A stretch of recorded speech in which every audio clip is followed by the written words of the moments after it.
kalikat, meron tayong kakalikutin na naman. Isang GD Times. Napulot lang natin yan. Good shape pa siya. Oh. Tanggal nga lang ito sa likuran na cover. Tapos itong charging pin niya na type C sila. Oh. Hindi nakita. Pero okay yung push button.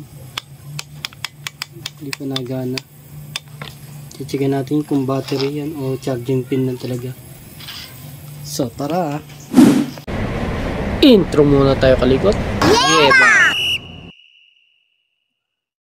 Kalikot featured video. So, pagtaas natin tanggalin yung mga screw yan.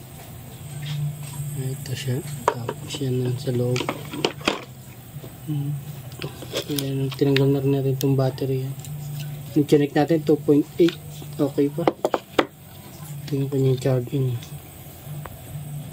Wala na yung charging pin niya. Type C. Sumuko na. Bumigay.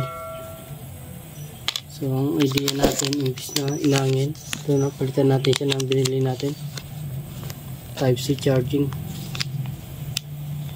3 ampere. Nabili natin sa online. Handa na yung pang-inam. Ito na yung ating nabili. Type C charging pin.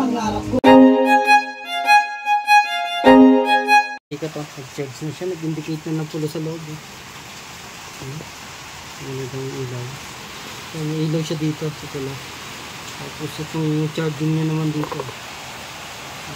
Gumana na siya. At pag binuksan natin, ito na. Oh, maandar na. Swerte.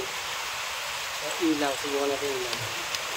Oh, hanis. Swerte, nakadampot tayo. Ayos. Nagawa na natin. Ito paano. Salamat muli kalikot sa panonood. The ends. Yeba!